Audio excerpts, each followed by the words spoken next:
నమస్తే welcome to AP23 news. ఇక details చూస్తే అమరావతి ఒక నగరం కాదు, ఒక శక్తి అని ప్రధాని నరేంద్ర మోదీ అన్నారు.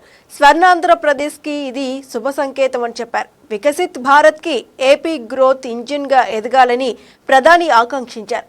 అమరావతి నిర్మాణానికి పూర్తి స్థాయిలో సహకరిస్తామన్న ప్రధాని రాష్ట్రంలో కనెక్టివిటీ కొత్త అధ్యాయం మొదలైందని వ్యాఖ్యానించారు. అమరావతి పునర్నిర్మాణ పనులకు శంకుస్థాపనలు, ప్రారంభోత్సవాలు చేసిన అనంతరం ప్రధాని మోదీ ప్రసంగించారు. తన ప్రసంగాన్ని తెలుగులో మొదలుపెట్టిన ప్రధాని, దుర్గా భవానీ కొలువైన పుణ్యభూమిలో మిమ్మల్ని కలవడం ఆనందంగా ఉంది అని అన్నారు. ఎన్టీఆర్ వికసిత ఏపీ కోసం కలలు కన్నారు. మనమందరం కలిసి ఆయన కలల్ని నిజం చేయాలి. వికసిత్ భారత్కు ఏపీ గ్రోత్ ఇంజన్గా ఎదగాలి. పవన్ కళ్యాణ్ ఇది మనం చేయాలి, మనమే చేయాలి. ప్రపంచంలోనే అత్యంత వేగంగా అభివృద్ధి చెందుతున్న దేశంగా భారత్ నిలిచింది. ఏపీలో రైలు, రోడ్డు ప్రాజెక్టులకు కేంద్రం వేల కోట్లు సాయం చేస్తోంది.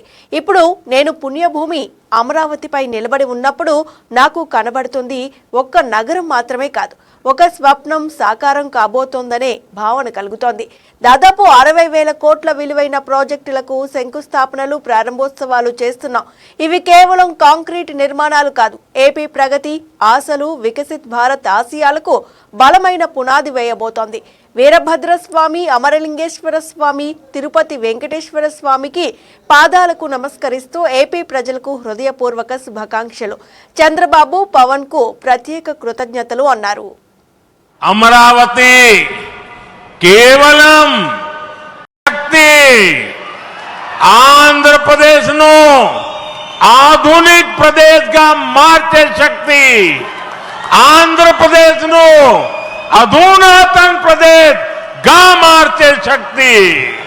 मित्रुला, चंद्रबाबू जी टेक्नोलॉजी को लेकर के मेरी भारी तारीफ कर रहे थे, लेकिन मैं आज एक रहस्य बता देता हूं।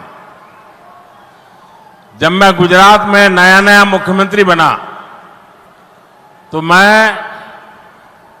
बाबू हैदराबाद में बैठ करके किस किस प्रकार के इनिशिएटिव ले रहे हैं उसका बड़ा बारीकी से अध्ययन करता था और मैं उसमें से बहुत कुछ सीखता था और उसे आज मुझे लागू करने का अवसर मिला है, मैं लागू कर रहा हूं।